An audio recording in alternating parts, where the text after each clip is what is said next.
the Hell Fucking Yeah podcast. Yo, Yo, can you hear me? I can hear you great. Can you hear Yo, me? What's Joe up, man? Grutola's brother. What the fuck? That's right, man. Joe Gruttola's brother. Fucking Rick Thorne. What the fuck? That's what I want. I don't have a brother. Well, I might. I don't know. Maybe. I don't know. What's I don't going know, on, man? I knew you were gonna be bringing the energy today. You know, I was just talking. I'm in a good mood, man. I don't know. You know. Hey, that's great, man. Me too. Me too. awesome. So welcome to the Hell Fucking Yeah podcast. For those who may not know Rick, you must live in a fucking cave. Biker in black, musician, podcaster, actor, host, comedian, family man, pool seeker, chef. The list goes on and on. Trying, bro. I'm trying. I'm still in debt. You're succeeding. God damn it. Succeeding. I'm still in debt. What the fuck? Still in debt. Trying to pay off this Tacoma.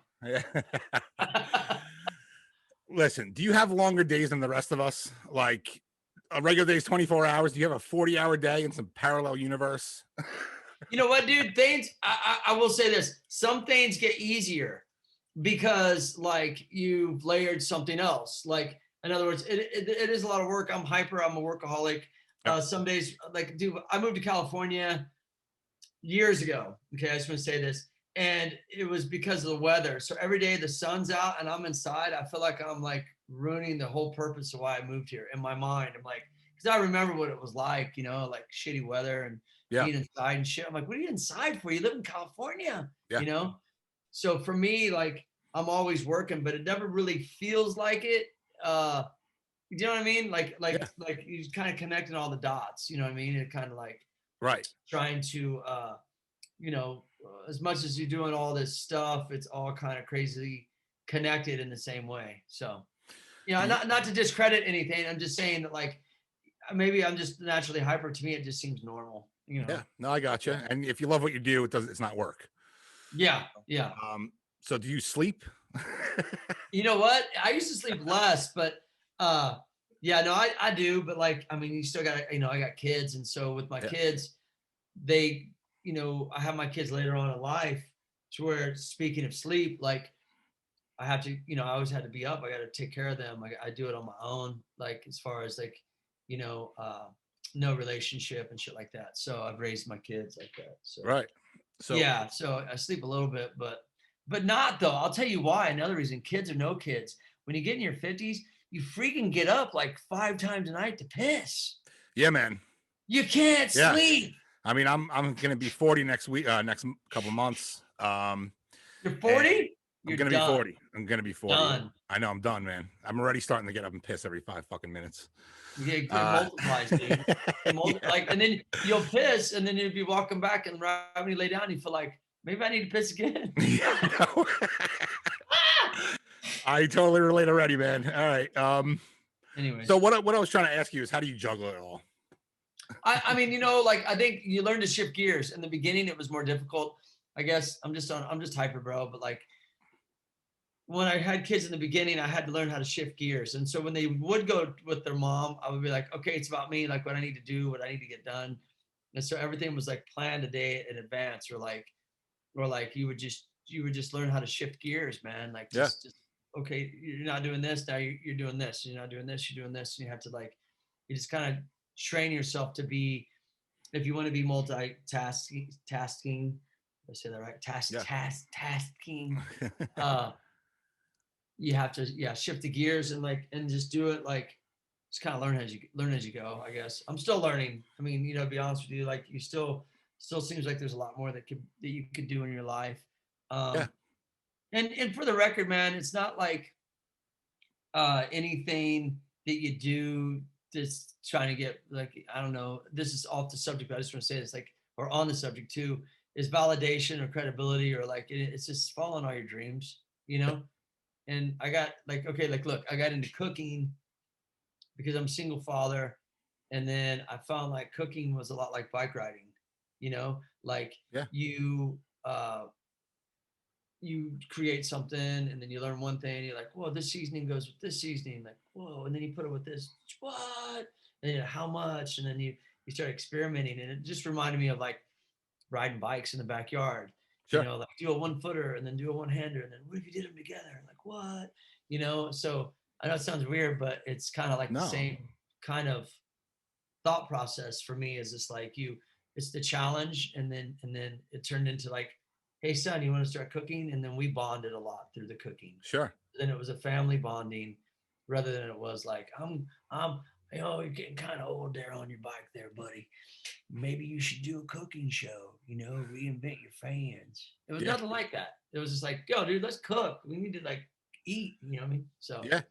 So were you always into cooking, or is it No. something that you just got into it? no, I know, well, when I got divorced and I was like, okay, I'm going to be single. I'm going to figure out myself. I'm going to devote all my time to my kids. Oh, we can't eat out every meal, you know? So it's like, okay, I had to learn how to cook. And then I realized that once I started to really like focus in on cooking, it's like, wow, I'm making the same 4 things over and over and over, you know? Right. Like tacos one night, turkey chili the next, hamburgers, a salad. Like, and then you're like, yo, let's make our own pizza sauce. I'm like, yeah, I've never done that. And so then you start to get more involved with it. And then it just kind of becomes like, it's me and him. You know, I have a daughter too. She cooks too, but it's more me and him with the cooking. It just is. I don't know. She's into it, but she's at that age too. Absolutely. So you're going to have a YouTube channel, right? Cooking with the Thorns. I am. Right. I haven't put it up yet, but I've got the reason why I haven't is I wanted to get a bunch of episodes. Yeah. So I've got about 10 episodes that we filmed, and then just see where it goes. And I will say one thing: anyone out there, if you are single or not single, or you know, whatever the case is, you could really bond with your family and your kids through cooking. You really can. Absolutely. It's like an experiment. You guys are both doing this thing and cooking and creating something, and the reward is get to eat it. So it's pretty cool, actually. And would you say you're doing less like crazy shit on the bike these days? No, I wouldn't say that. Well, okay, with bike riding, you know, I remember your brother. I remember that's like must have been 1988, dude. And I'm sure you get it all the time, but I loved your brother from what times I met him and rode with him. And I grew up with Dennis McCoy. And to answer your question, am I doing crazy shit? I just want to tell a little history. Please do. I grew up with Dennis McCoy in Kansas City. So a lot of people would come and visit Dennis because Dennis was my homie, but like to other people, he was Dennis. And not that I didn't know who Dennis, no, you know, I respected him, of course, but he was like, I knew him before everybody knew him as like the big pro. And so a lot of people would come through, and I remember riding with him when he was on, I think it was Haro in 1988. And just good energy. And like, I'm pretty sure that your brother invented the whiplash to hyperspastic, like fork front spin. Yeah. Yeah. He had a couple. He did that. I did like a double whiplash. Like it was like a front yard, hyperspastic front yard is what it was called. I call it hyperspastic front yard because you spin it and then no hand. And then what was another one that he invent? The backwards bar ride, right? Was that him? That's it. Yeah. Did you ever ride? Yeah. Great question. Yeah, man. When I was like 5 years old, I went out like same competitions with my brother, Pee Wee division, with my training wheels on, and did the same tricks he did, but with training wheels. And man, people ate it up, you know. There's a little kid, you know, pedaling his foot on a wheel, you know. Yeah. He has those videos. He actually lives right around the corner from me. He has those videos. Oh, that's cool. I need to get him and put them out there because they are hilarious. Yeah, you should, dude. Yeah. You should. Yeah. But crazy, yeah. So you know, I just wanted to put that out there. But to answer your question, I do it's crazy stuff. Look, I competed for 25 years, and then I had to realize that, like, at a point in your life, like, what are you gonna do after? In other words, like it doesn't mean that you have to stop riding, but no one had never paved the way in BMX. Everything was just so tunnel vision about contests. Like if you weren't competing, you didn't have a value. Like you didn't assess a value. And that's kind of the general train of thought back in the day, is like, if you did good in a contest, therefore you have a value, therefore you're sponsored. And for me, I was fortunate enough to get into like a lot of TV hosting right before the big, you know, action sports craze, like bam, you know, and like in those early 2000s. And I had a personality that I was utilizing through television. So I said to me, like, I'm going to have an afterlife after BMX, that it isn't just so much about like what place I got. And so I wanted to be able to keep doing what I love to do and not have that pressure. Cause I did it, Sure. like I said, I competed for 25 years, Yeah. which is a pretty long time. And I said, well, no one in BMX has ever really had like that, able to have a lifestyle like that. Everything was more about like, well, you become a team manager or you work for one of the brands or work for one of the companies. And I wanted to just still be like a figure in action sports that was a representative of BMX and the lifestyle without having to compete, because I'd already earned my wings with that. Sure. And to answer your question, when you this is a long version, dude. That's just me. It's all But good. when you reach a point in competing and you're like, okay, I want to do something else, it's like not many people have been able to do that. You know what I'm saying, in the BMX world. And I just told myself, like, you know, when you are competing, you're setting goals. You're like, okay, I want to learn this trick for this contest, and then you want to place good, and you want to be in the moment with your friends, and you want to pull it and get stoked, you know. And I still have that, but I will say that, like, am I setting goals like I used to? Like, okay, I want to learn this, and this. Yeah, but they're different.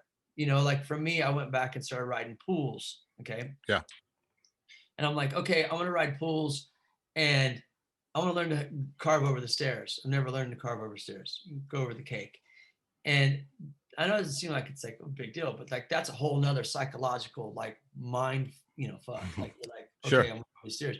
And so I feel like I'm still setting goals, but they're different. And to where I still keep myself motivated on bike riding. I mean, look, every day I go out and ride, I'm thinking of like, what goal can I set to shoot for this photo or this video to keep me stoked? And then I want to share it on my Instagram. But really, ultimately, it's like something for me to keep my motivation focused in on, like, okay, today I'm going to do a 1-footed X up. I haven't done that in a long time. And so then your mission is to go there, set up your photo, do 1-footed X up, stoked. And it gives you kind of an incentive, like a contest used to. Like a contest was always an incentive for us to be like, okay, there's this big trick I want to do. And like, I've never really done it. So I'm just going to wait and do it in the contest. Sure. You know, that's kind of how that's how we thought. And so when you have that now, you know, with riding, and you're like, okay, when am I going to do something big? You have to really go push yourself. Like the other day we rode and I hadn't done a backflip forever. I'm like, dude, I want to do a backflip jump. I haven't done a backflip jump forever. And so that was like a daily immediate goal of like getting over that fear again of saying, okay, let's do a flip. And so then, oh, okay, now my next one I'm going to do is a 540 on vert. That's my next goal. So then it's like, it's just different. Yeah. It's different than it was. It's not so much that like, oh, well, you're older and this, that. It's like, I've kind of already done it. Right. Like after 25 years of competing, you're like, what do I have to prove besides proving this to myself? But I still have to do that. Because like some people say like, oh, you don't have to, you know, like you've been in the sport a long time, you don't have to prove anything. No, I have to prove it to myself. Like I want that feeling of like, yeah, you know, does that make sense? Yeah, absolutely. I mean, look, the other day, okay, here's an example. And if I talk too much, you just need to cut me off. Please go for it. I'm a lonely guy. I don't have any friends. You know. Let's Joe Rogan this, man. Make a 5-hour podcast. Let's do it. There you go. But the other day I was riding down. I've been going a lot down to Tony Hawk's ramp because I wanted to get more into vert. When you start riding pools, you're gonna have tricks taken away from you. Not because you want to, but it's because it's a pool, man. You can only do so many tricks, let alone maybe even a tabletop if you're lucky. Sometimes out of the top, you know. And so if all you do is ride pools and you're used to doing a lot of tricks, excuse me, you're gonna lose your tricks, period. You just are, because you're not doing them regularly. You're not being consistent with it. So you got to go back and relearn. And that's what I did. I'll go back and relearn and vert. It started to come back. And there's a channel on Tony's ramp. It's an 8-foot channel. And I was always scared of it. Like the Boom Boom Huck Jam days, touring, riding that ramp for all these years, I always avoided that channel. Air over here. And don't go on the channel. Alley-oop over here, and then never. So I was like, man, I got to air this channel. And Tony's like, never aired it? I'm like, no. It's like, bullshit. I'm like, yeah, never. And I did. I finally started airing it. I was like, dude, what was I thinking? You know? And then I was like, the other day I was down there and I was like, hey, man, Tony, I want to grind this thing. Like, I never grinded over it neither. He's like, no, really? I'm like, yeah. And and I started getting all right, set this goal. I was kind of nervous. Yeah. You roll with you. I was like, okay. Then I got to remind myself, start thinking about what that result feels like, not the result of what failure feels like. You go, well, I could fall and this could happen, or you could pull it and be stoked. Right. And so I grinded it twice, and then Tony's like, yo, I'll do an air over you. Grinding the channel. I was like, where? Let's go. Let's go. Yep. And so then now I'm like really like, oh, dude, getting pumped up and shit. Like, I can feel like my blood, like blah, blah, blah, blah, blah. And we pulled it. We got so close though. We were so close. And my point is, yeah, you still set goals. Yeah, you still ride. Yeah, you still, but it has to come from a deeper place now, it seems like, than it was when it was like, I'm getting ready for this contest. Everybody's going to be there. It's going to be fun. I'm going to show my tricks. I'm going to go for this. It's different. It's different goal setting. It definitely is. Yeah. It definitely is. And it being 51, yeah, it's different. You got to dig deep, man. Some days you got to dig deeper than others. So now you've made so many contributions to freestyle BMX, the sport of BMX, everything that you do. One thing that really sticks out to me, and most people, is your balls out approach to not only BMX, but everything that you do. So, but with that comes some consequences, of course. Yeah. You've had a few injuries along the way. Yeah. What were some of the worst injuries, and what was like the hardest recovery that you've had? It's funny you say this about injuries, because I'm in the middle of doing my first audiobook, and it's all about injuries. Oh, awesome. Well, the book. Yeah. No, it's fine. It's fine. No, it's cool. It's like because I've been going over the timeline of like when injuries happened and what I was doing in my life at the time and stuff like that. And so, I mean, one of the worst, I mean, I've had a lot of like really odd, weird injuries. I've had I tore my urethra once. Wow. I broke my face. My lung was full of blood. I had like a weird, like shit that like not a lot of bike riders get, which I'm not proud to say, but it happened. But like last year, this one sucked, but last year on Warped Tour, I fell and I just hooked up on it was the last Warped Tour ever. I know. And it was a weekend up in Santa Clara by San Jose. And I clipped back wheel and got knocked out. I didn't even know what the fuck happened. And I was like, what the hell? And I woke up and I was like, oh man, thought I broke a rib. Done that before. And you're just kind of like, whatever's. And then I stayed up all night. Everyone's like, go to the doctor. At the time, I didn't have health insurance. I do now, but at the time I didn't. Right. And I was like, nah, I'm good. I'll be all right. And I stayed up all night and then woke up. I had to sleep sitting up and went to the Warped Tour the next day to meet up with everyone. I could barely walk. I could barely breathe and shit. And finally they just said, dude, you need to go to the doctor. Yeah. I said, all right, I'll go. Turns out I had 2 liters of blood in my lung. I broke 7 ribs. A clavicle bone was broke, and I fractured a T2 vertebrae. I didn't know, dude. I was at the time, like, I stayed up all night, had a little bit of wine. I don't drink much, but I was like, I'll just try to kill this pain, drink a little bit of wine, you know what I mean? Kind of just work through it. It's sore, I'll be all right. I stayed up all night, dude. Like, just not partying, but just dealing with it. And the doctor said, yo, if you would have got on the plane to fly home on Monday, you would be dead.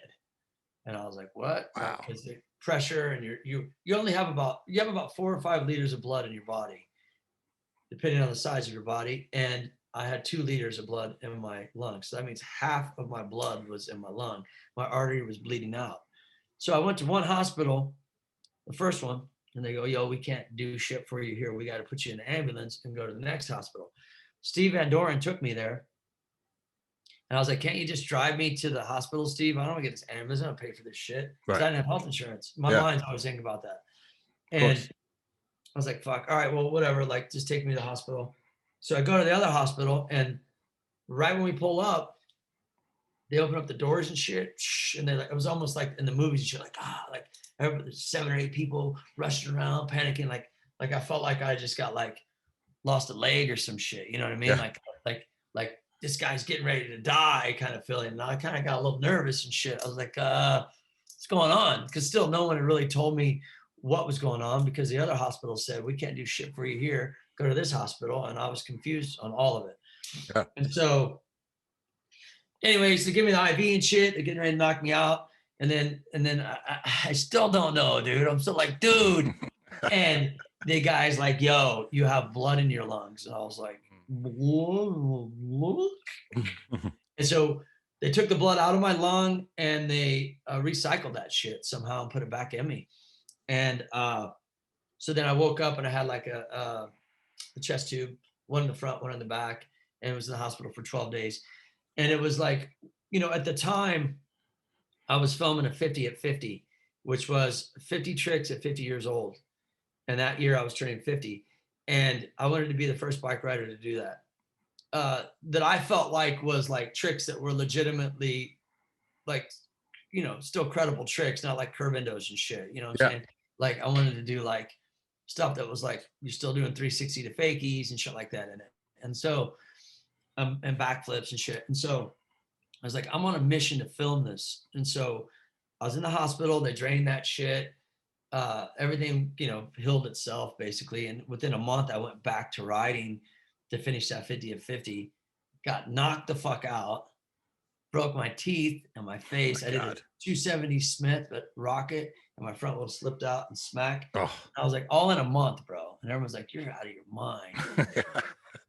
But I got that 50-50 done and it's sick, dude. And so I was like, yo, like that was like a really, you know, that injury made me wake up. I got health insurance now, but that was one of the injuries that made me wake up and say like life is short, dude.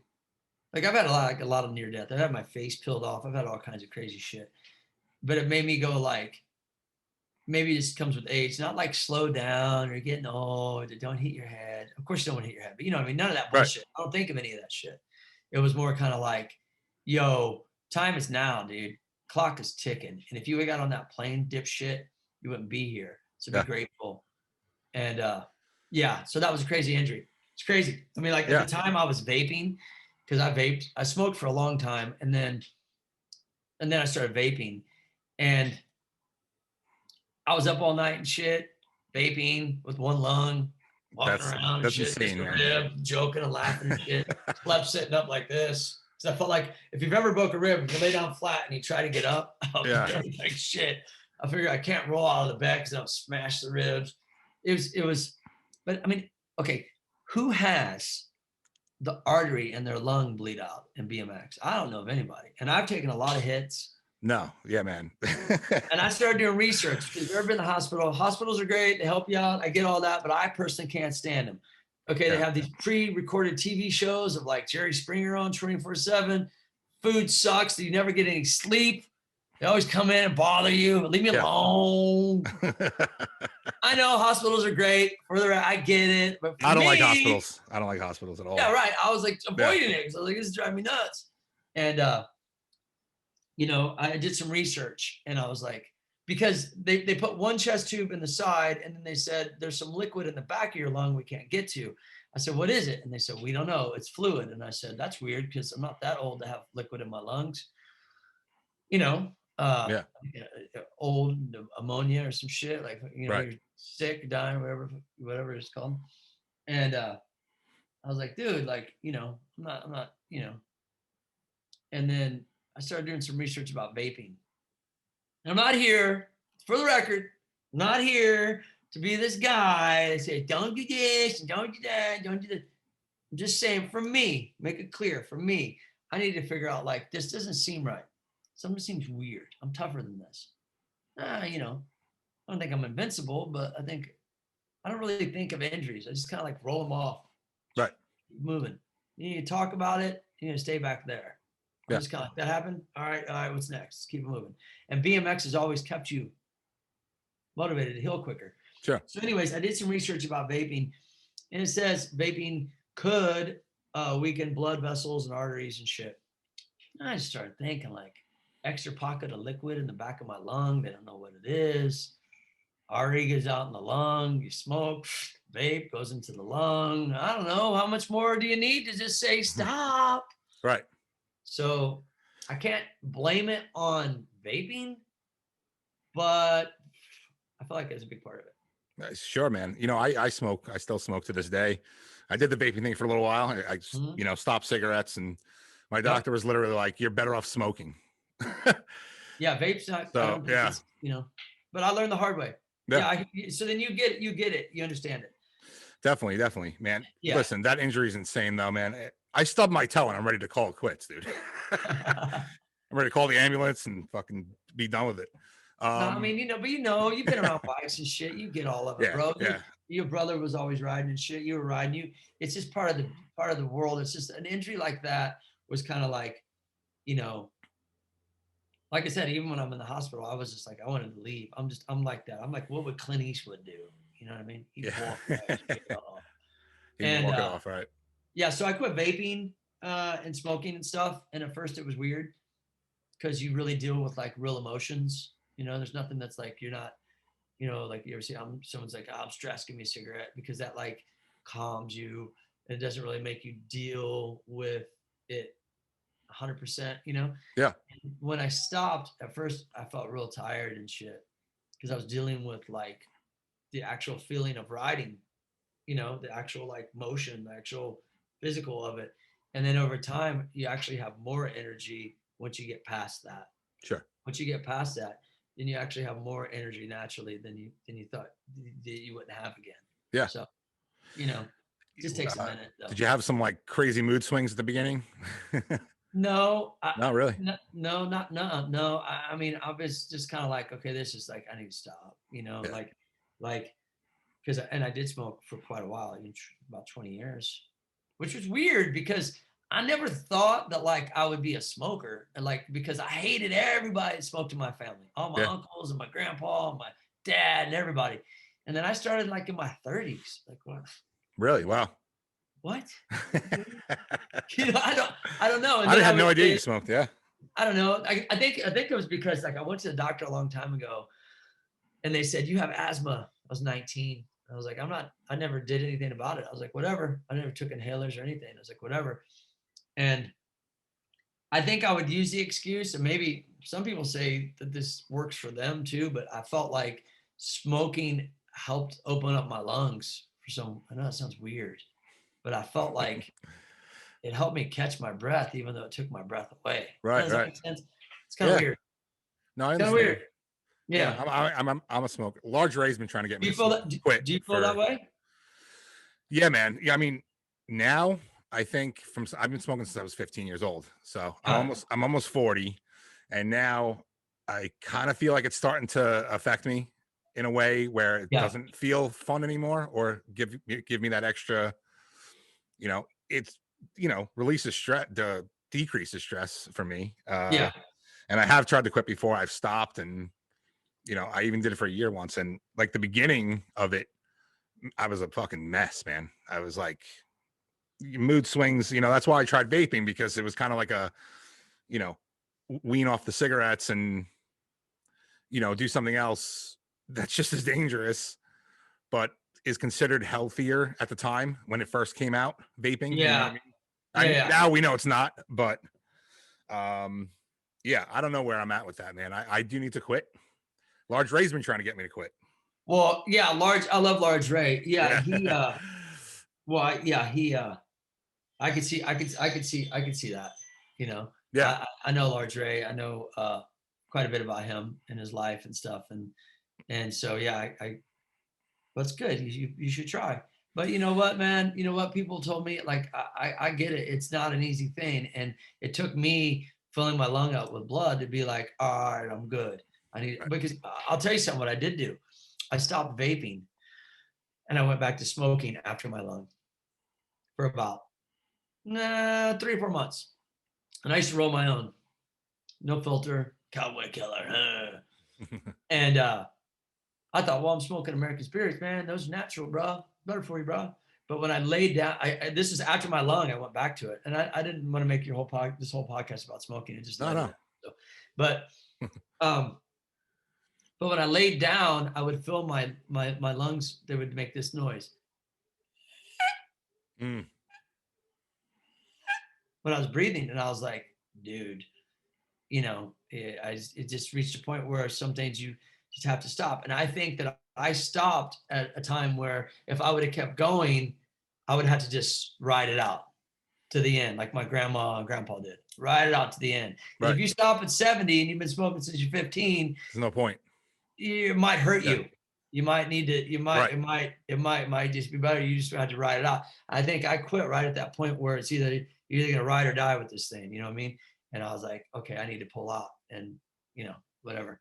So, but you get it, you understand it. Yeah, definitely. Yeah. I got anyone listening out there, it's just my story of like what BMX kind of helped me in a way. Like it made me go like, oh dude, like I need my lungs. And but at the time it's just it is what it is. You gotta see these signs in life and you either act on them or not. And not necessarily bad things, good things too. Like you get an idea, or you get, it goes back to multitasking. You get an idea or you get something you want to do. And in that moment, you light up about it. It could be like the next best thing in your life for you.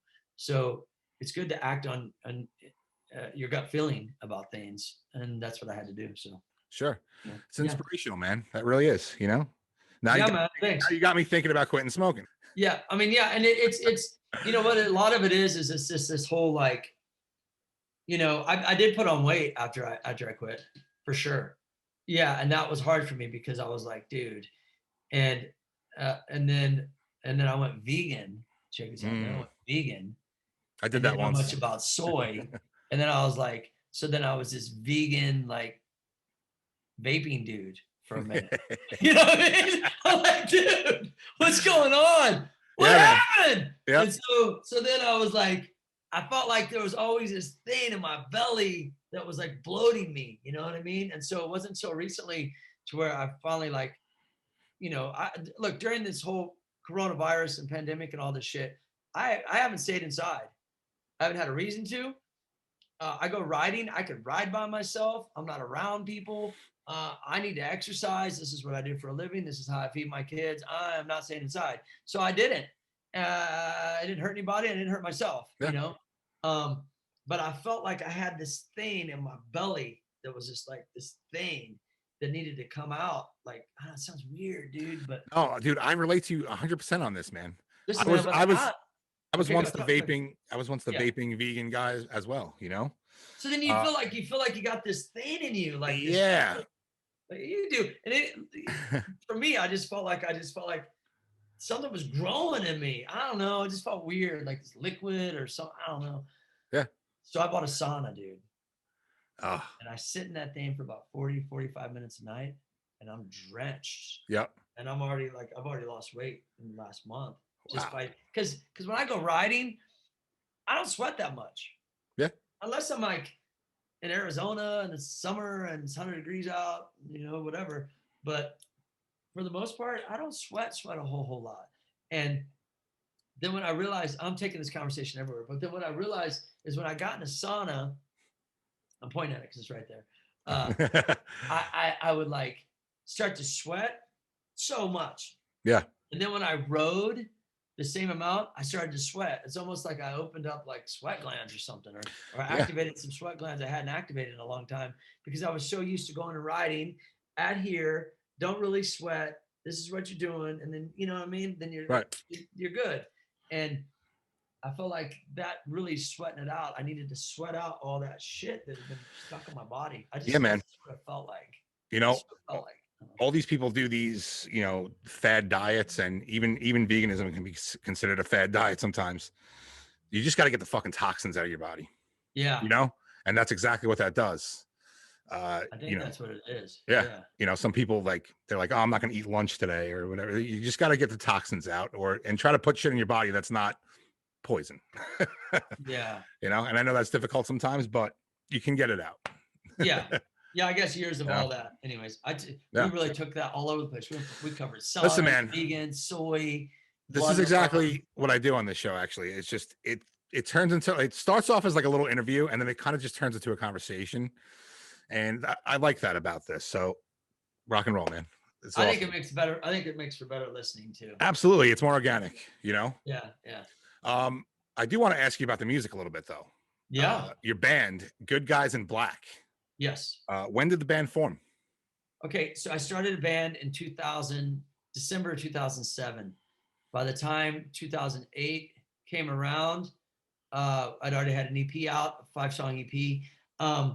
Okay, so I started Good Guys in Black as like, I always wanted to be in a band after years of doing music festivals, knowing a lot of musicians, meeting a lot of musicians through touring, even meeting musicians where they really weren't that like popular. And then they turned into these icons and you just see them every summer come through on tour. And then that following year, you're like, whoa, this is crazy. And you start to see their lifestyle. It was real similar. It was kind of parallel to like what we were doing, you know? And it was about performing. For me, it was about performing. And so that's always what contests and shows and demos always were, is the performing arts. I just felt like I was an entertainer. Yeah. And then that, you know, obviously went to other stuff. But with the music is like, okay, I'm going to start a band. And I think at the time I was dealing with a lot of backlash from my industry. Basically, there was a lot of envy and jealousy towards me because I was getting a lot of opportunities that a lot of bike riders weren't. And I say that non-arrogantly at all, as modest as I could say it. Is just like I took opportunities that were handed to me that were outside of the sport, and it threatened a lot of people, I think. And so for me, you know, that hurt. And I was like, I wanted to do something that I could express myself outside of like what trick I'm doing and what place I'm getting, because that's kind of what it turned into sometimes. And that's when I started a band, because I was like, I'm free to say and do whatever I want. And that's where the whole name came from. Good Guys in Black is basically like, people are going to look at you a certain way and judge you a certain way, but in your heart, you're like probably, or could be, a better person than that person judging you. Do you know what I mean? Yeah. So like judging a book by its cover is really what it's about. And in the end, you know, you're you're not so bad of a person. And so so then I started the band, and I did a lot of touring. I got to do Warped Tour, and then I started to do open for all these bands that like I toured with, like Suicidal Tendencies asked me to do some shows, Pennywise, Strung Out, No Use for a Name, on down the line. And then I started to get asked to do like, hey, we're doing this Rancid tribute thing. You want to do a song on this, or do you want to play here? And one of the craziest shows I ever did is I opened up for Soldier Boy, which was kind of crazy. Which was completely opposite style. Right. But sponsors, you know, were into it, and like, you know, I was able to keep writing. What I had a problem with though was keeping band members, because I had no idea what starting a band would be. I had no idea how musicians thought, or how. What I could compare it to is this: you start a clothing brand, you own the clothing brand, and then you get people to ride for you. And I'm the guy that would be like, I want to ride for you. I want to ride for, you know, I ride for Neuro XPF, CBD company. They're badass, by the way. You should check them out. Awesome. And I ride for you. I represent you, but it's your brand, right? Because I'm a rider. And I had to realize that like there's musicians could think the same way. Like, I'm a guitar player. I just want to be on the road. I want to play. I want to be in front of people. I'm going to get paid to play my guitar. They didn't do all the stuff. They didn't build the brand. Right. You didn't build the brand. You joined the brand, which is great. Good for you. You're a badass player. It's like being a badass bike rider. You join the brand. You're a badass bike rider. Your ability is amazing. And so I didn't think it was like, I didn't know that it would be something like that for me, because it kind of turned out to be like that, or it was like that, because I was a pro bike rider starting a band, which is always kind of like, oh, another biker starting a band, another athlete starting a band. And so people try to talk some shit, but getting people involved and wanting to be like, this is the shit. I believe in this. Let's do it.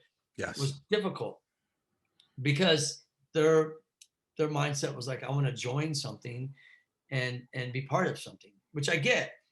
In my case, I started a band later in life. It wasn't a band with my friends growing up. I didn't know how to start a band, and I went through a lot of different musicians, trying to develop and figure out my style, trying to see who was really like into the music and not so much like what maybe I could do for them based off of my popularity in BMX. Right. That like, this isn't a BMX brand. This is like our band. Like, let's do this. And so I got frustrated with music, and I quit Good Guys in Black. So I said, I'm going to go by my name, Rick Thorne. I'm going to go by my name, which is something I never wanted to do. And I took all the Good Guys in Black music and played it as Rick Thorne. Same thing. And I got to tour the UK. I got to do a lot of shows. It was cool, but part of me wasn't like what I creatively set out to do. Right. And so then I went back and said, I'm going to do Good Guys in Black, man. This is what I want to do. And I finally found my sound. The last maybe 8, 9 songs we recorded is the sound of the band. It took me a long time, but it took a long time for me to understand the industry and understand the people in the industry and how it works. It's completely opposite of BMX.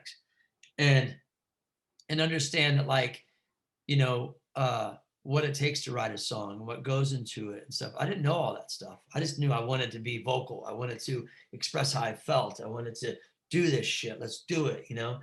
And so now finally I do have a band, but the people in my band are all in other bands. And it's something that I understand that's okay. That it, you know, it doesn't have to be this one thing, you know, that I thought it had to be. And it's working out great. It's working out great that way. So, you know, my new song that I have is called Invincible. I was just going to mention that. Yeah. And it's on Sirius XM on the Faction Punk channel. Nice. And man, that's the whole reason I started a band. Okay, listen, I got a call one day that said, hey, we want you to do voiceovers for Sirius Radio. This is before it was Sirius XM. It was a Sirius Radio. I said, all right. So I go to this rehearsal studio in Hollywood called Swing House. I knew about it, but I never went there because it's where bands rehearse and shit. Yeah. And that's where like Rage would rehearse, all kinds of bands rehearse there. It was right in the heart of Hollywood. So fucking, all right, cool. I go in there and I'm walking through and I'm listening to these bands and I walk through and they, you know, to go to Sirius Radio in the back, that little back room is when they're pretty small. And I told myself, I'm gonna start a band, dude. I saw dudes from, you know, I don't know what band I saw. There was someone from Warped Tour. I was like, dude, you rehearse here? Oh, and I met the owner and I was like, I'm doing it. I'm starting a band. And that's how it started. That's exactly how it started. So wow.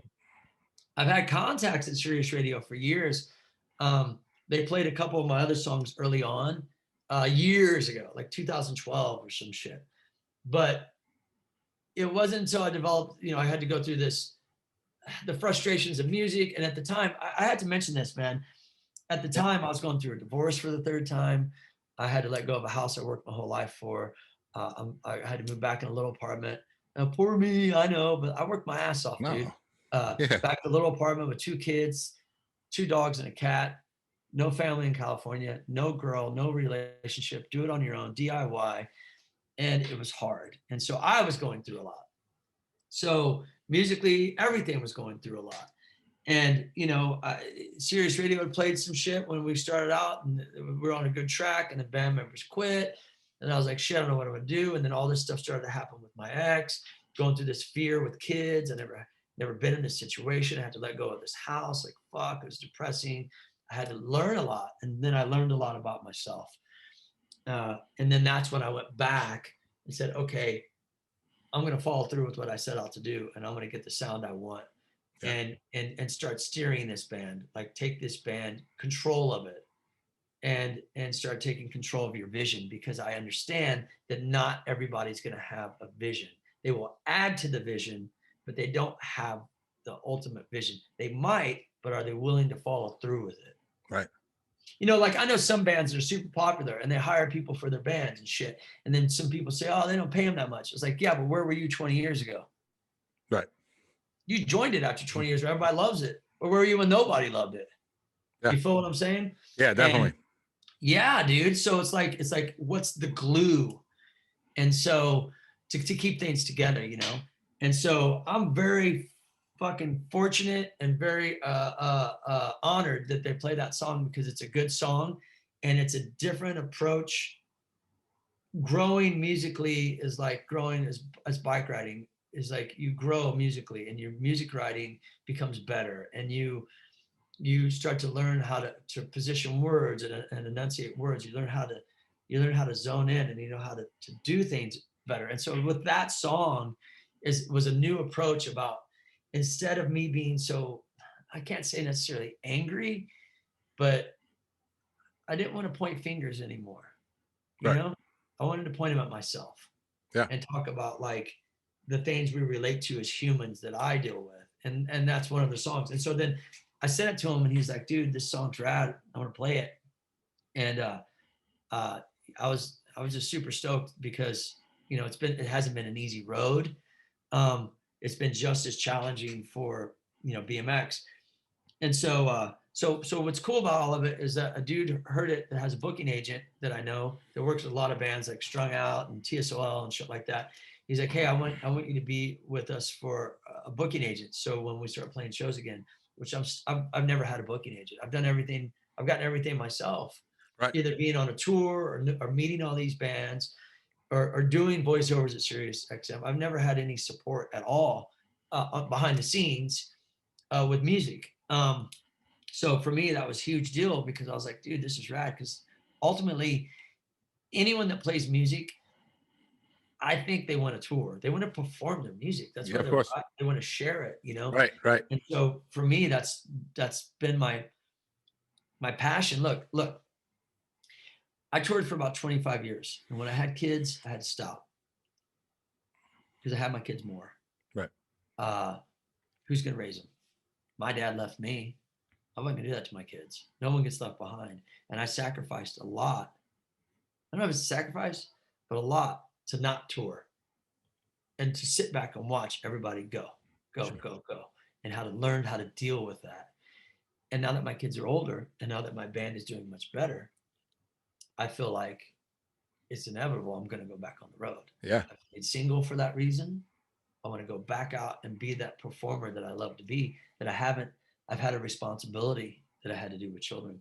So maybe it just all happened that way for a reason, you know? Absolutely, man. It's, you know, shit comes together, you know? Yeah. Dang, I like to talk, don't I? I love the, I have a conflict great, about that, dude. You have a conflict about loving to talk?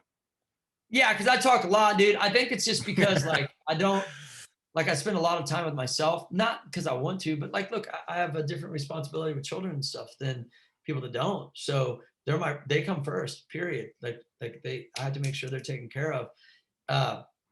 You know, when it comes to, well, I come first because I can't take care of me. I can't take care of them. But so I spend a lot of time alone, and I don't mean to. It's just I'm doing all this shit. And I may hang out with you for a little bit, boom, but then I got bop over here and I got bop over there. Right. I think I just get excited when I'm in conversation with people and I just want to talk a lot.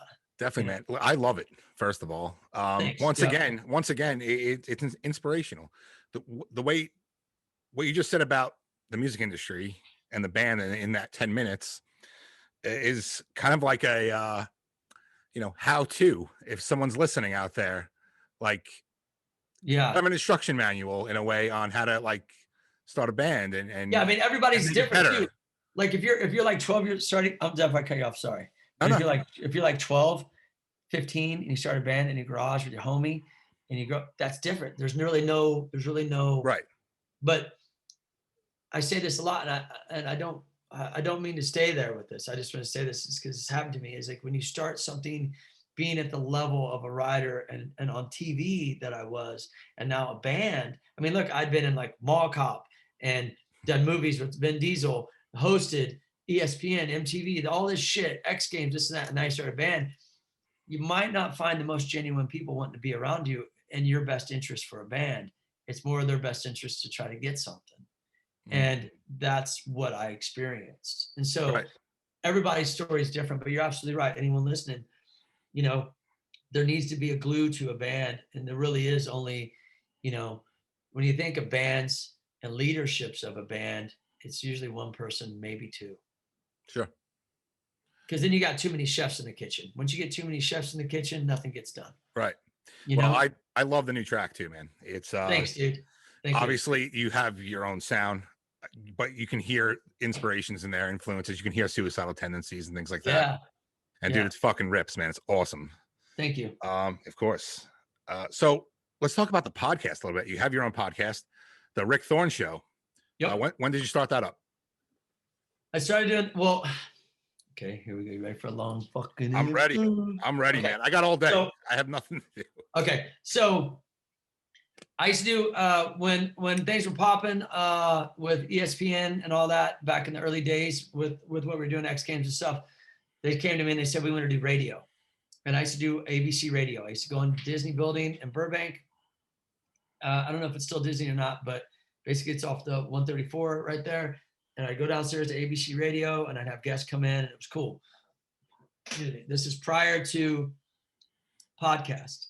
Then podcasting started coming out. No one really knew much about it. It's kind of like this thing, right? Right. And I started doing EXPN radio. The X was for action sports. Then I started doing EXPN action sports. So then they pulled me out of ABC radio. They didn't want to rent the studio space. I figured it was like a waste of time. So then I have an MP3 player and I'd go to events. So the events I would go to, or I'd call people on the phone and I would record shit. And I did that for 9 years. And I'd say probably like the last 5 maybe was the podcast style. And then I would download, I would record it onto an MP3 player, download it, email it, and then they would chop it up and put it out there. Yeah. It was cool, but they paid me to do it. Cool. And then when that went away, my buddy's like, you should start a podcast. But this is before, this is like around, it must have been like around 2010, maybe, something like that. And podcasting wasn't as easy as it is now. It's not set up. You can do a podcast on your phone. Yeah. It wasn't set up like it is now. It wasn't as common. So there was like a lot of different things you had to go through, get it on iTunes and all this kind of shit. It seemed like a lot of work. Right. And I was like, I did like maybe, I still have those episodes actually, but I probably did maybe 5 or 6 to 10 episodes of the Rick Thorne show. And I'm like, dude, this is so much work. I got to edit it. The editing was different. The material was different. The platform to edit it. And like, I need to make money. I'm over here changing diapers, trying to make rent and shit. Like, I don't got time for this because I was getting paid to do it. So my drive kind of went back. Of course. And I didn't touch it for years. And then it wasn't until about maybe a year and a half ago, I was like, okay, I'm gonna do a podcast. I know too many people. It could be a good outlet. It'd also be good practice for me to host again. Haven't hosted in a while. And it could just be entertaining for people just to be an informer. Sure. Just another outlet of creativity. And so then, yeah, man. So now I'm back into it, whether it makes me money or not at this point. I would like for it to eventually, but like, yeah, I hear you. But yeah, you get it. But like right now, it's just fun, and it's growing. But it was a weird start for me because, like I said, I was already, when you're getting a check for 9 years from doing the same thing, and now you're like trying to like figure all this stuff out on your own, and it just seemed like it wasn't. Right. But I should, if I would have stuck with it, shoulda, woulda, coulda. But if I would probably have like 1,000 episodes at this point. Yeah. You know what I mean? Like, yeah, I mean, besides some of the amazing people you've had on the podcast, like Matt Hoffman, Tony Hawk, most recently, I think you had Wee Man from Jackass. Yep. You were talking about the interviews you did way back when. Yep. You interviewed Eminem. Yep. Henry Rollins, NoFX, which, dude, that's like my dream interview right there. Fat Mike. Dude. Busta Rhymes, Suicidal Tendencies, Flea. Yep. The list goes on and on. And it never ceases to be like anything short of insane. So I know it'll be impossible for you to pick your favorite interview, but were there any you're particularly nervous about, or do you not get nervous? I think like I need to update my website too, man. I need to update that thing. I would say like, no, I mean, like I was able to interview Run DMC, which was sick. Cause I remember like putting together a GP performer and I'll have 1-piece cranks and I took them apart. And then I forgot that like when you used to thread 1-piece cranks on, it would thread opposite. Do you know that? So when you thread, I didn't know that.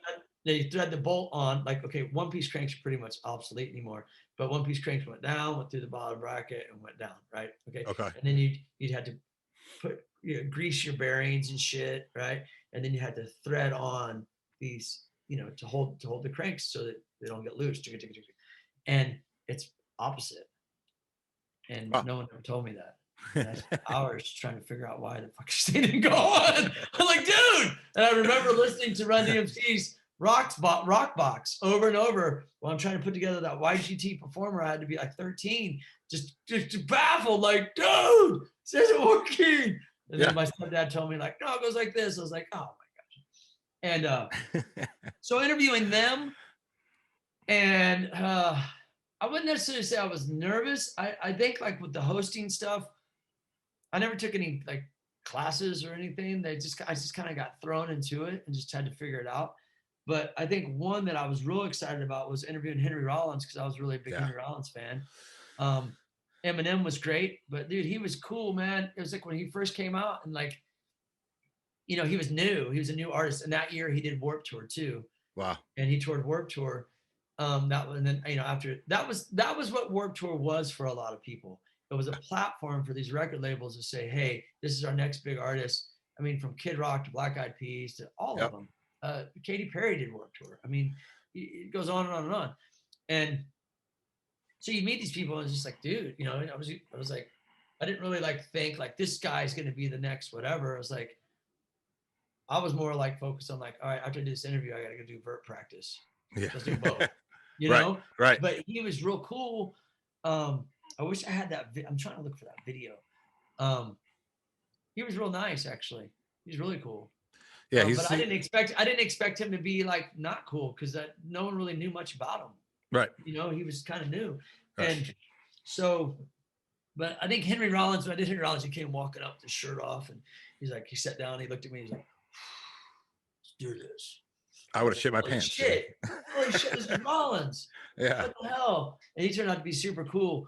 You know, everybody's been really, really pretty nice. I don't think, you know, I think the only time that I probably got the most like, guys, there's a lot of people, man. I don't know, but this one just came to mind.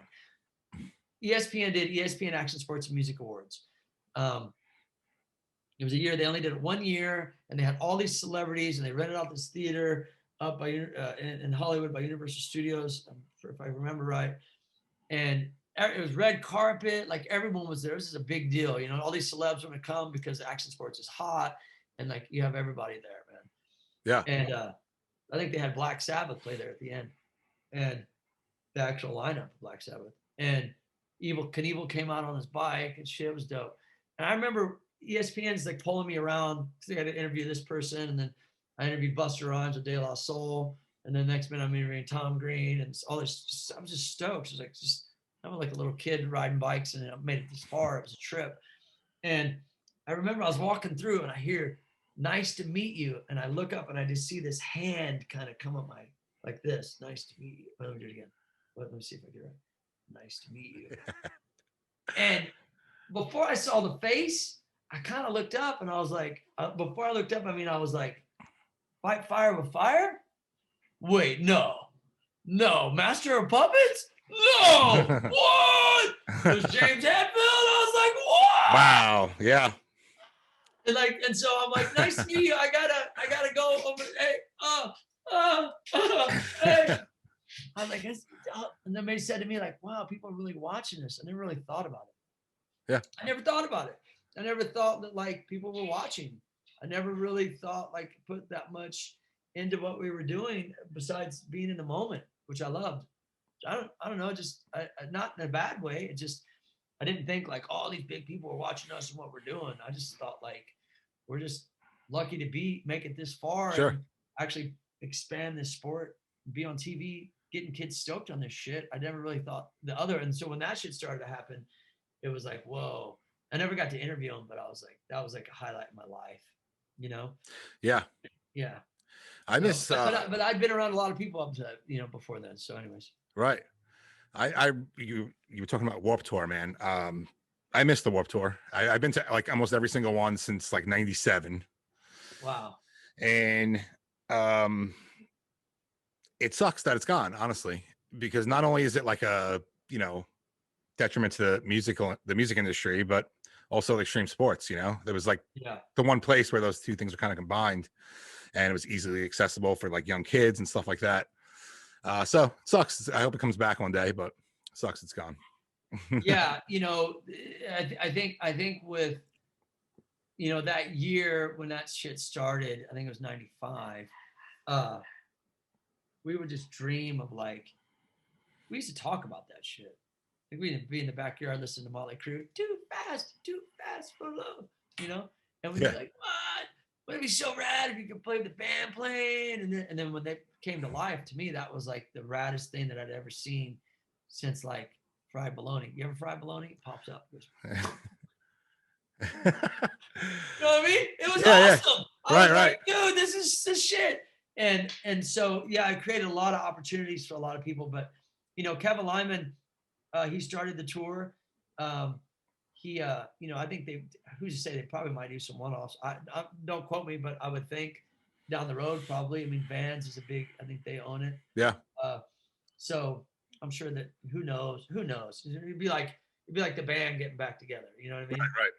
You know what I mean?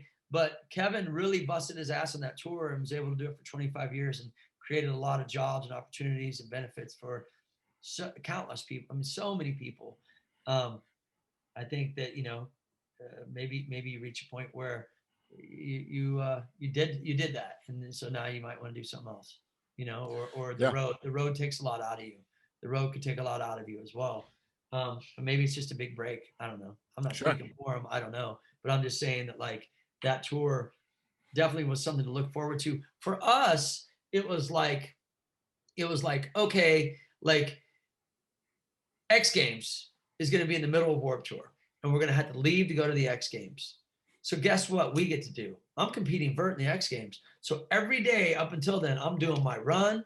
I'm practicing what I need to do. I'm performing in front of people. So when I got to the X Games, it felt like another day at Warped Tour. Right. I was dialed, ready to go. Let's do it. The crowd, the people, I was already around all the chaos, and it wasn't like any type of culture shock at all. Right. It was like, just like, boom, right back from X Games, right back on the Warped Tour. That's awesome. So it was like, for us, it was, you know, when I say us, I think like Mike Frazier and Steve Cavallero, you know, the Vert Dogs, you know, we would just be getting dialed. And Lee Ramsdell did it one year. Joe Rich did it one year. Keith Trainer, Ron Wilkerson, I think Mike Mancuso. But for the most part, I was the dude that's like did the most of them by myself, you know, or not by myself, but I would do it no matter what. Like, yeah, what? Let's go. So, yeah, man, it's fun. That's awesome. Yeah, and I do hope it does come back. So, man, the list goes on and on with everything that you do. You mentioned it before. You know, you're in films, documentaries. You were in Paul Blart, Triple X, and dude, one of my favorite documentaries actually, The Other F Word. Yeah, that's a great documentary. If you guys haven't seen that, check it out. It's basically like focuses on musicians and extreme sport athletes dealing with family life in those industries. You know who did that? I don't remember. I seen it a while ago, but if you say it, I'm probably gonna be like, yeah. No, you're good. The person that put it together was Jim from Pennywise. Okay. Jim yeah. And so he created that from the book. He had wrote a book, and then that became a documentary. And so, yeah, it has like Dwayne Peters, Flea, Rise Against, Fat Mike. Oh, you said something about Fat Mike the other day, or Fat just Mike. I mean, I love him, man. he works with the punk rock and paintbrushes. Okay, it's like it's like a company where they have like artists and skaters and athletes and stuff in their art, and then they sell it. Anyone should check it out. It's called Punk Rock and Paintbrushes. Well, they did one of their events at Fat Mike's house, and I went there. Oh my gosh, this property is so sick. Yeah, it is sick. I mean, you probably follow him, so you see like him in his yard and shit. Yep. Like, I can't tell you like the value in that property. Like, just the house is compared to the property, the house is small. The property is, I think, one of the biggest lots. Insane. I would love to live there. I have so many fucking ramps, and it's pretty badass. So you like Fat Mike, but he's cool, bro. He's awesome, man. I figure you might want to hear that about his house. It's sick. That is, yeah. I'd love to hear anything about him. Really, I mean, I'm fascinated by the guy. You know, he created his own record label. He never relied on anybody or anything to make it where he is now. And and of course, you know, the band as well. But like, it's inspiring, man. He's amazing.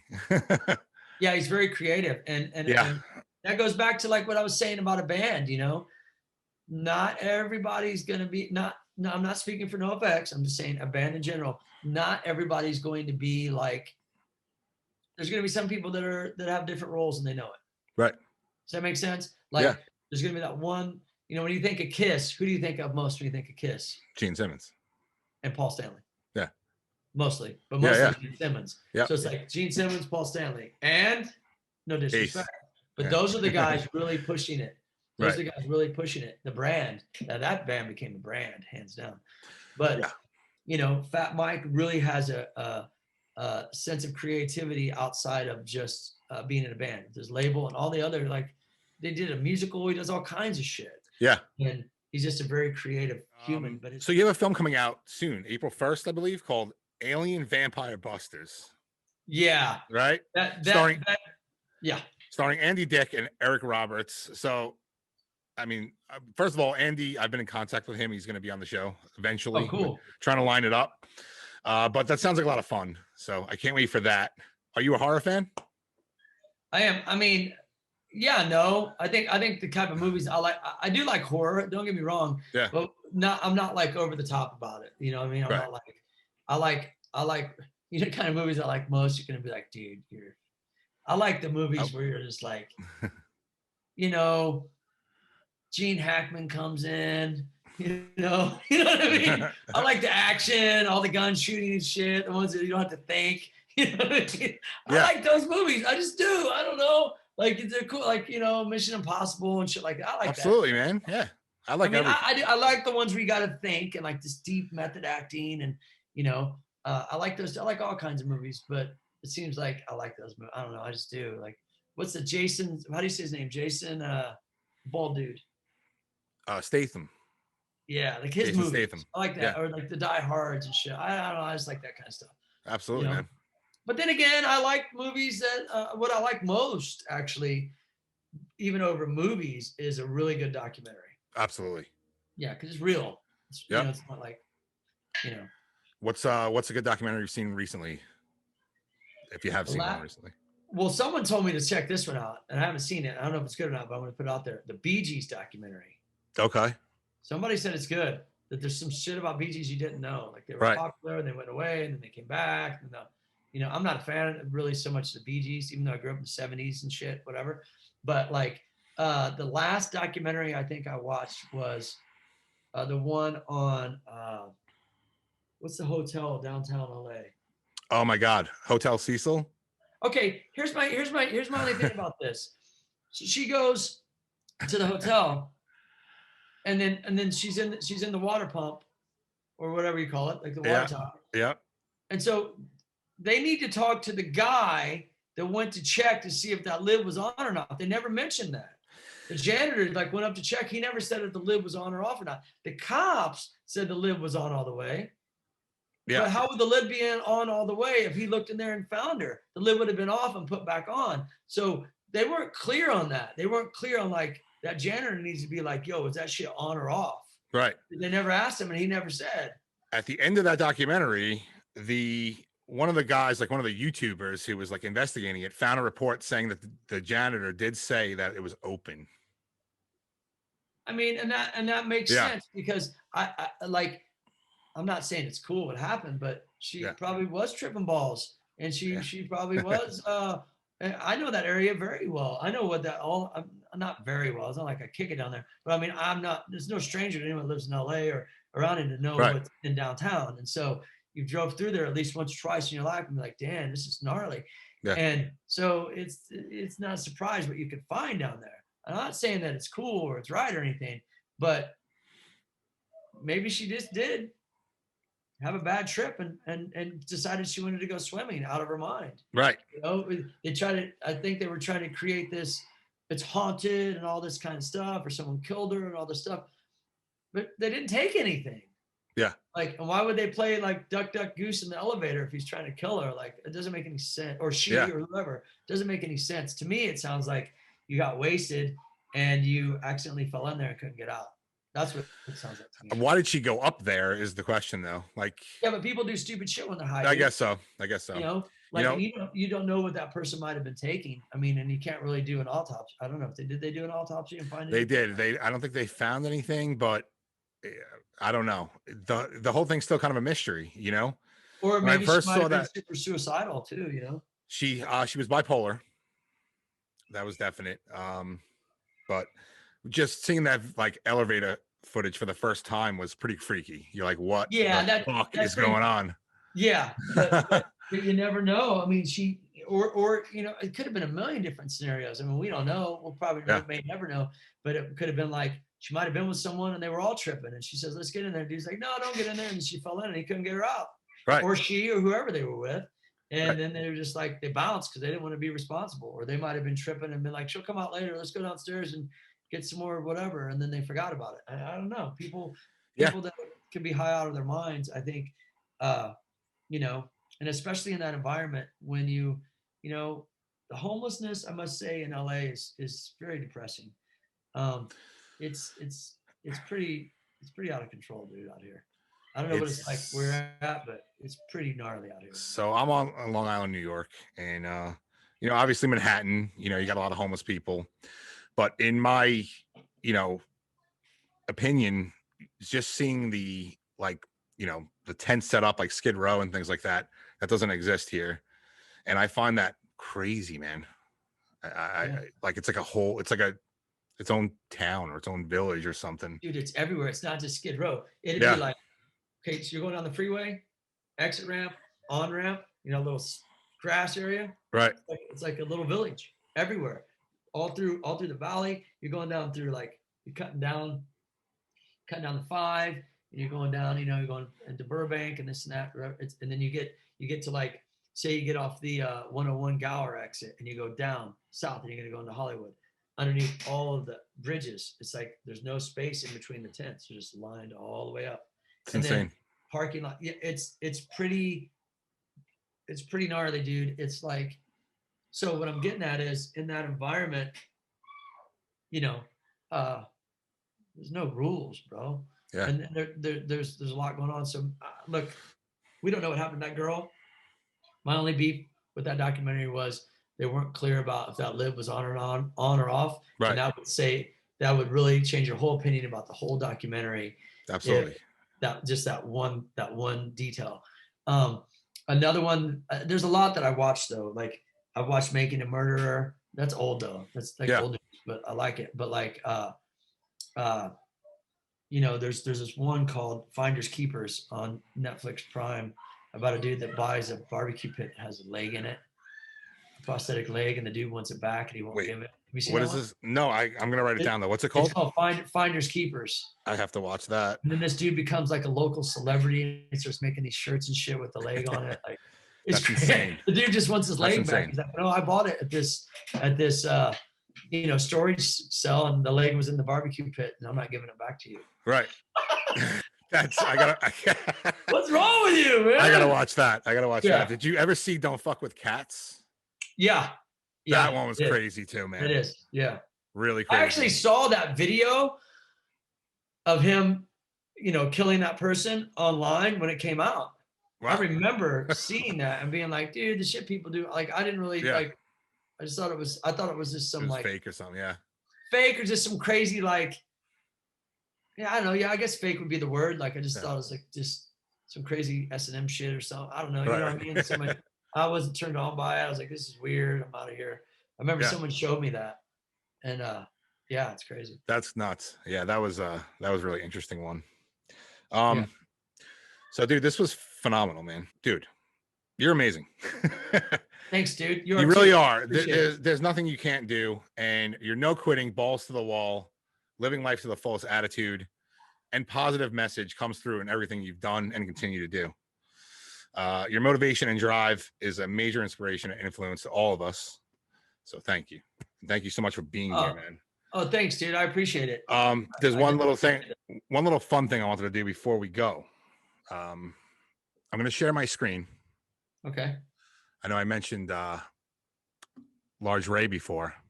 Man, Large Ray. I met him in '88. I heard a lot of Dennis McCoy would tell me so many rad stories about him.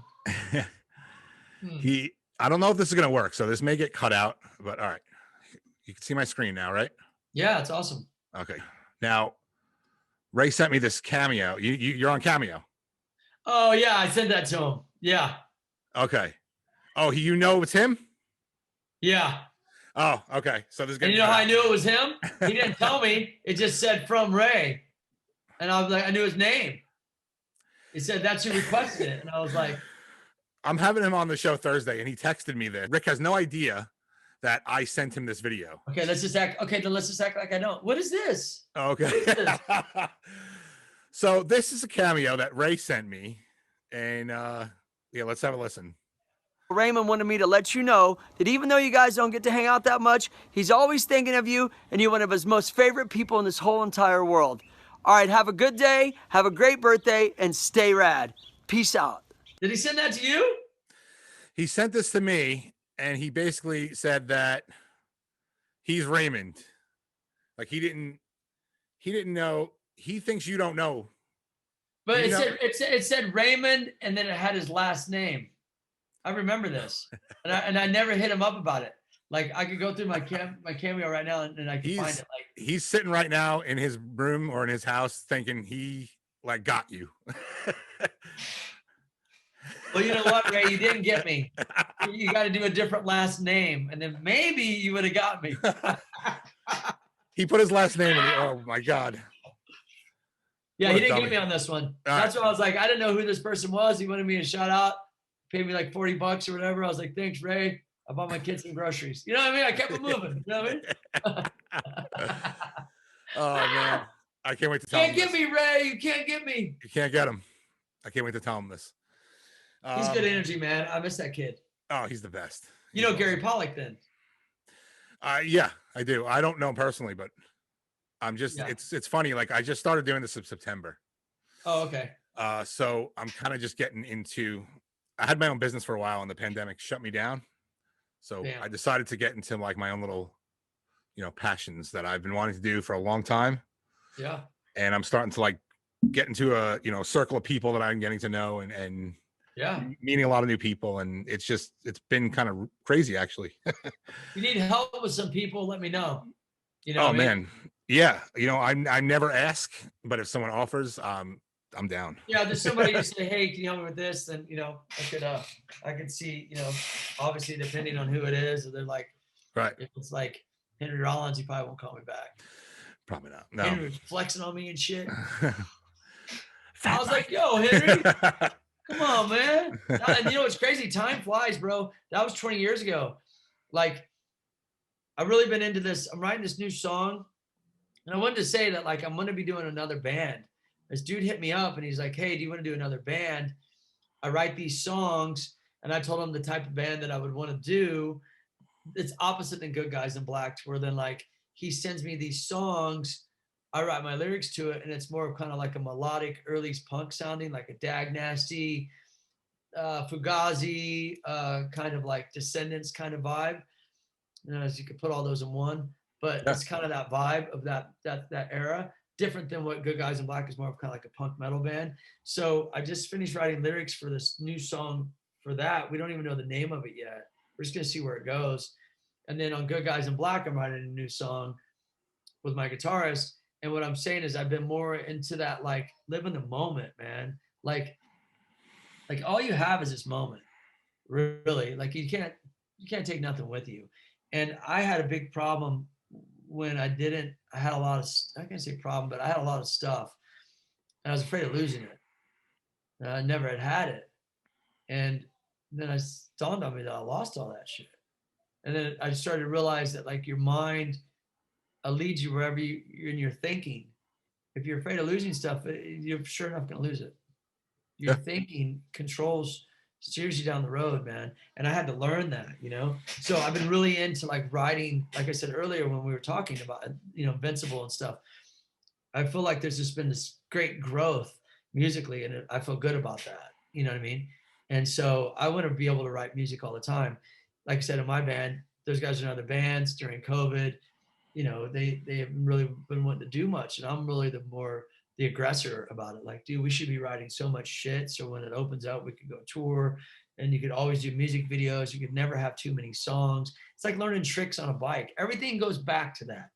Everything in my life goes back to what I've learned through riding. Can you change oil in a car? I don't know. I can do a 540. Sure, I can.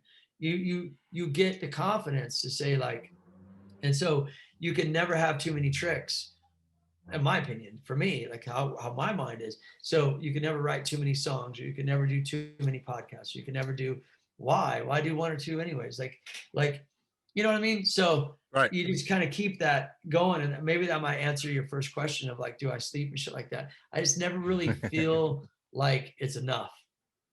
I never feel like I've never ever made it. I don't know. Wow. Weird. I think if you feel like you make it to the top, you have nowhere else to go. True. So I always feel like I'm reaching for the top, and I'll probably never get it. And that's what inspires me to keep progressing. That's awesome, man. Seems to make sense. I don't know. It just naturally comes that way. That's awesome. Like when people go, "Oh, I want to be on the top." And then listen real quick. Speaking of documentaries, I don't know the name of it, but there's this really famous Japanese chef, and he served as sushi chef in Japan. And I don't know his name, man. I saw his documentary. I'm gonna look it up on my phone right now as we're talking. And he's talked about this in his documentary, and man, I was like, I couldn't agree more. Hero dreams of sushi. Hero dreams of sushi. All right, I'm gonna check that out, man. Look, let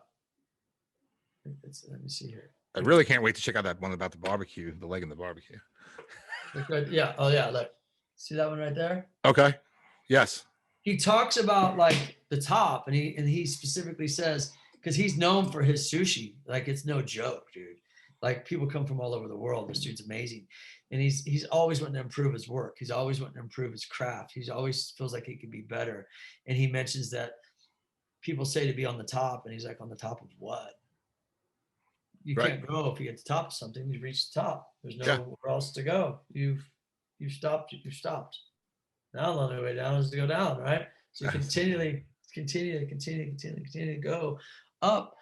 You never really feel like, and I think that's how it's been with riding with me. I never really like said like, oh, cool, man, we're on the X Games and shit, and like we made it, and like I have all this shit, and my life's set. It's like, no, you always got to reinvent. You always got to changing things up. You always, I don't know. I know this is the podcast coming in. I just got this thought. I love this, man, because I'm like that. Like I don't ever become content with something when I do something. I almost, in a way, it's probably not a good thing to do, but I almost hate it at first. And until I'm like, all right, I like this, and I got to keep it going, and I keep learning and keep getting better at it. Even with this, when I started doing this, my first like couple interviews were trash, but not the people that were, but you were learning. Interviewing. You learned how to do it. But me, my mannerisms and the way I was speaking was just, it wasn't right. It wasn't natural. It was forced. So I did little tricks and things to like try to get better, and I feel like I am getting better.